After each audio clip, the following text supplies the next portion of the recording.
नमस्कार, मेरा नाम ज्ञानेश्वर है और आप देख रहे हैं खबरों के पीछे। रोज रात 9 बजे एक नई कहानी लेकर हम आपके सामने हाजिर होते हैं।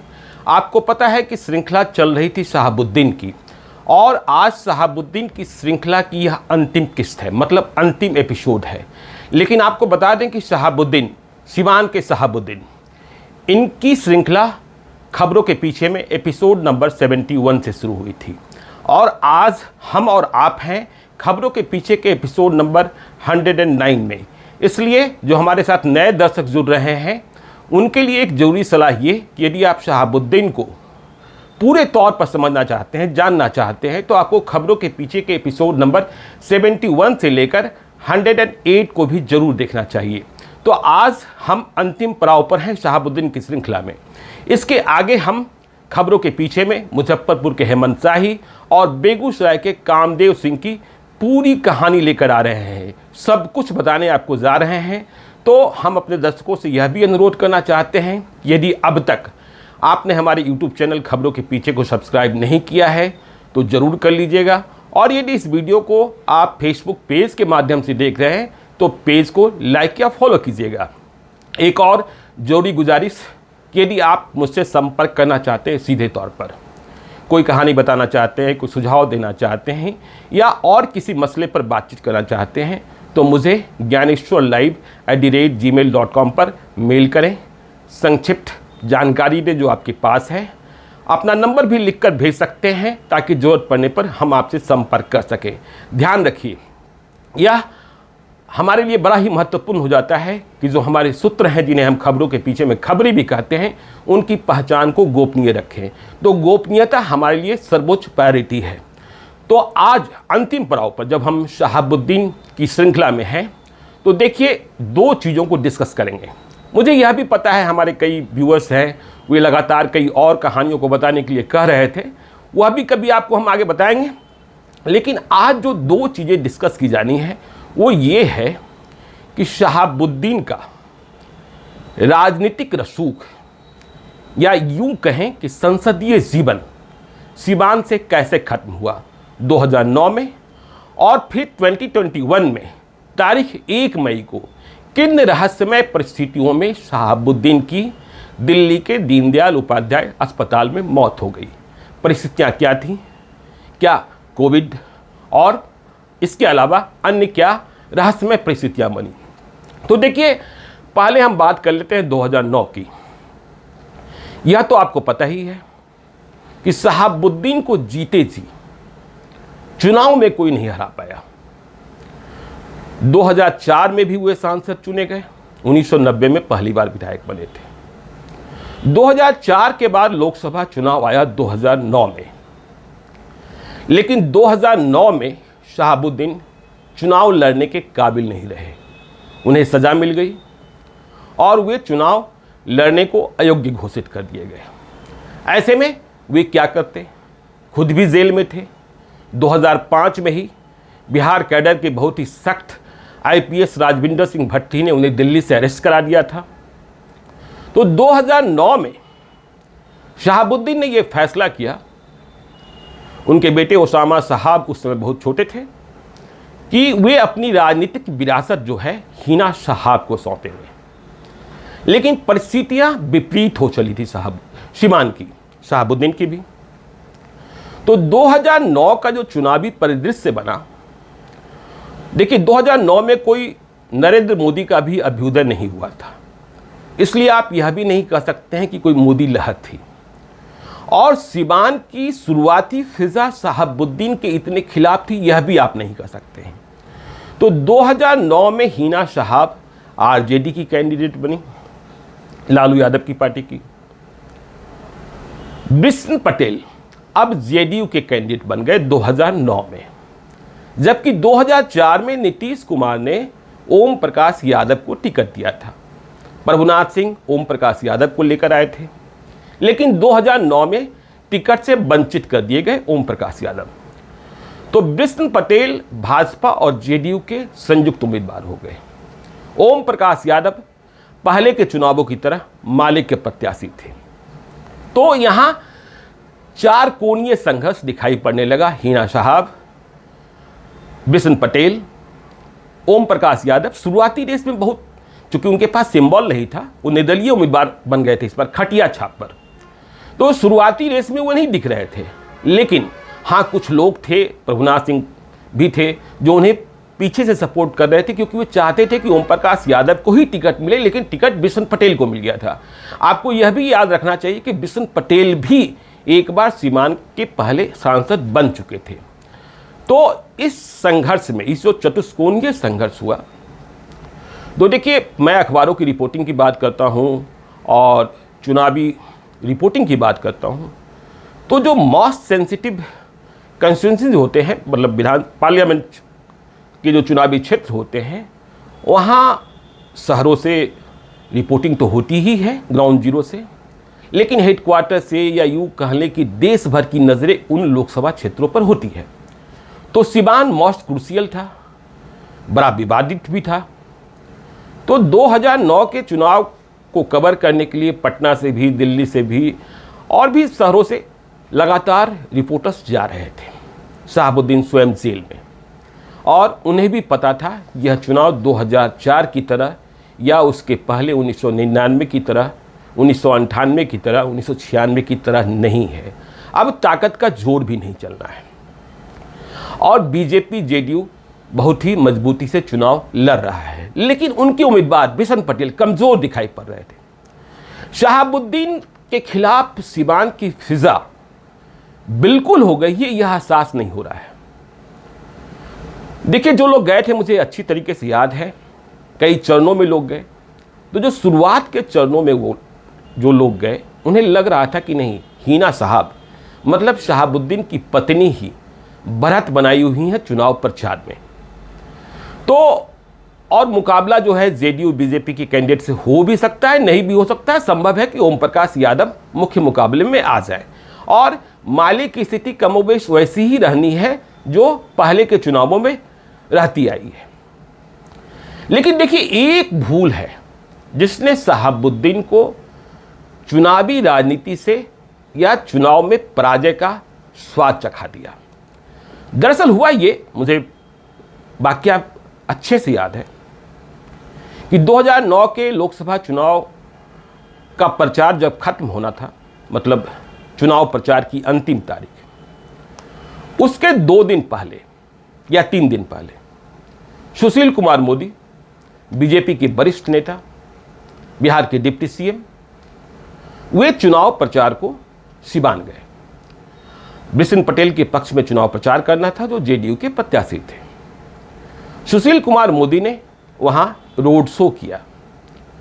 देखिए, जिन लोगों को वो रोड शो याद है, उन्हें यह बात अच्छे से याद है कि सुशील कुमार मोदी के रोड शो में कोई बहुत बड़ा जलवा नहीं था, और यह कतई नहीं दिख रहा था कि सुशील कुमार मोदी के रोड शो का असर ये होगा कि शहाबुद्दीन की पत्नी हिना साहब चुनाव हार सकती हैं। तो रोड शो हो गया और सुशील कुमार मोदी वापस आ गए पटना। सभी लोग मान रहे थे कि जो चुनावी प्रचार है या जो चुनाव की फिजा है सीमान में, फिर से हिना साहब की ही बारी दिखती है, शहाबुद्दीन की ही बारी दिखती है।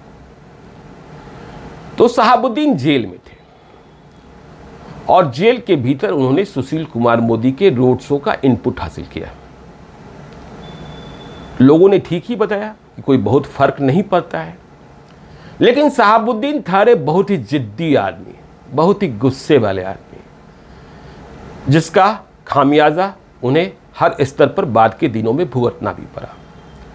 तो शहाबुद्दीन जो जेल के भीतर थे, उन्हें इस बात की मिर्ची लग गई कि सुशील कुमार मोदी की इतनी हिम्मत कैसे हो गई कि वह सीमान में आकर रोड शो करे शहाबुद्दीन के खिलाफ।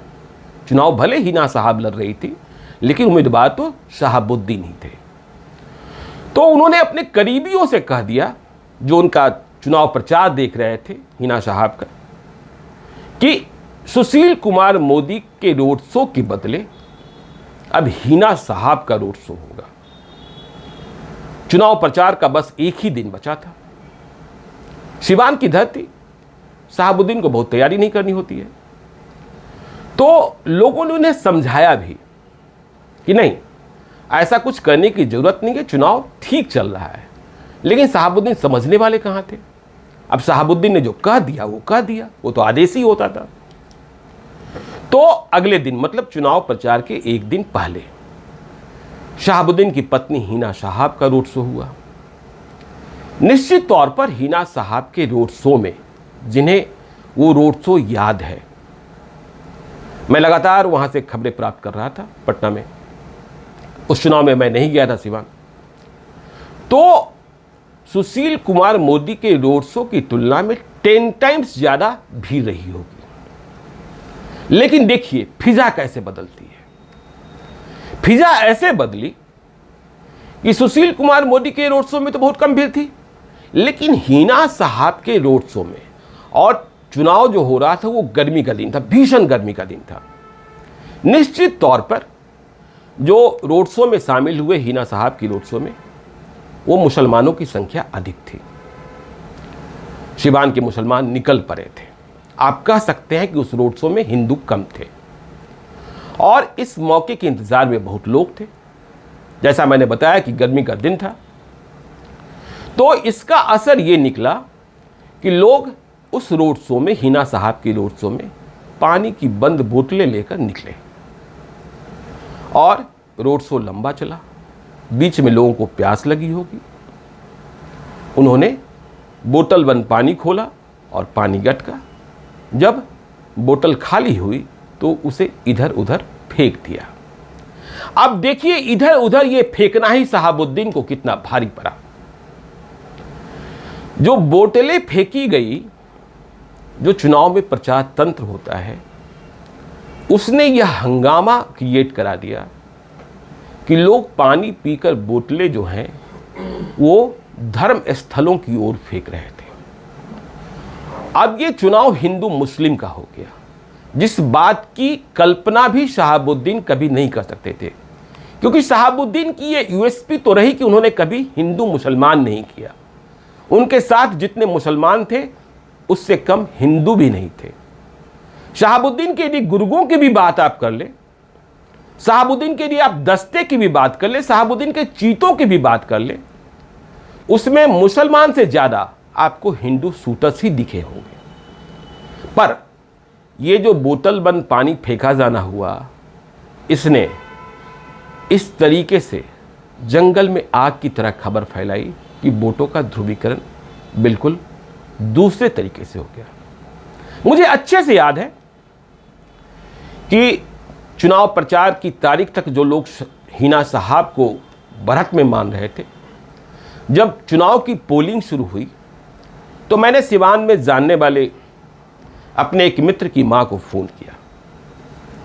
उस परिवार का वास्ता भी शहाबुद्दीन के परिवार से था और वे शहाबुद्दीन समर्थक ही थे।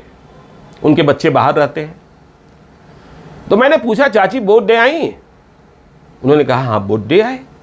मैंने पूछा किसे वोट दिया, क्योंकि खबरें आने लगी थी जैसे ही पोलिंग स्टार्ट हुई थी कि वहां जो वोटों का ध्रुवीकरण है वो दूसरे तरीके से हो गया, हिंदू मुसलमान में वोट बट गया है और अब हिना साहब की जीत मुश्किल है। तो चाची ने कहा, जो मेरे मित्र की मां थी, कि वोट दे आए, लेकिन वोट उन्होंने जेडीयू और बीजेपी को भी नहीं दिया था, मतलब बिशन पटेल को भी नहीं दिया था। सुशील कुमार मोदी ने जिसके लिए रोड शो किया था, जो नीतीश कुमार के उम्मीदवार थे, उन्होंने वोट दे दिया ओम प्रकाश यादव को, जिनका चुनाव चिन्ह था खटिया छाप। ये वही ओम प्रकाश यादव जो 2004 के चुनाव में जेडीयू के प्रत्याशी थे, शहाबुद्दीन से हारे थे। ये वही ओम प्रकाश यादव जो 2001 में शहाबुद्दीन की थप्पड़ खाकर नेता बने थे। तो देखिए माहौल बदल गया चुनाव के दिन, और जब चुनावी नतीजा आया तो हिना साहब चुनाव हार गई। मतलब सिवान में शहाबुद्दीन की पराजय हुई पहली बार।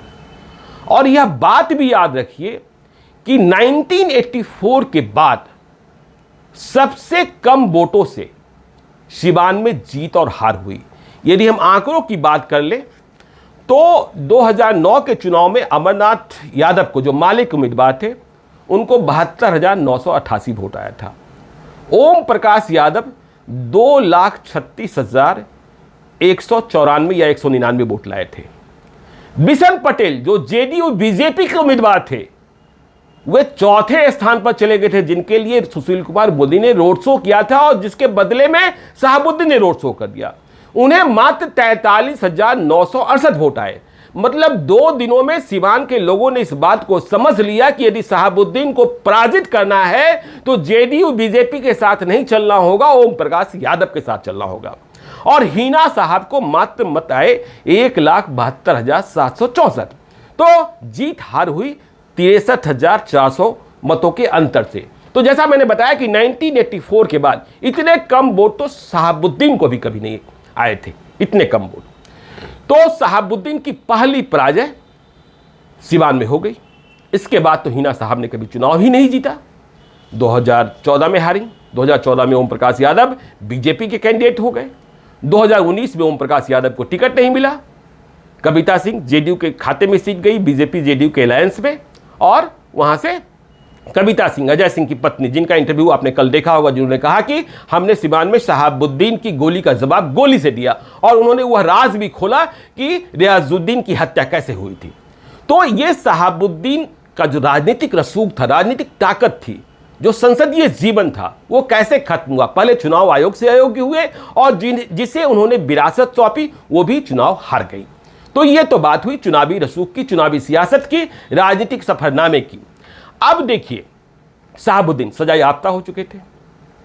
2005 में जो गिरफ्तार हुए, आपको मालूम है कि 2016 में कुछ ही दिनों के लिए जब महागठबंधन की सरकार थी तो उन्हें जमानत मिली, लेकिन उन्होंने एक ऐसा विवादास्पद बयान दे दिया कि नीतीश कुमार परिस्थिति जन्य मुख्यमंत्री है, जिसे लेकर बहुत बड़ा बाबेला हुआ। आपको यह भी याद होगा कि जब भागलपुर जेल से वो छूटे थे तो 1000 से अधिक गाड़ियों के काफिले के साथ सिवान पहुंचे थे, और उसी समय चंदा बाबू के बेटों का कांड भी चल रहा था। प्रशांत भूषण ने सुप्रीम कोर्ट में चैलेंज किया बेल को, बिहार सरकार ने भी चैलेंज किया, और शहाबुद्दीन की जमानत रद्द की गई। इसके बाद वे तिहाड़ जेल में ही कैद कर दिए गए।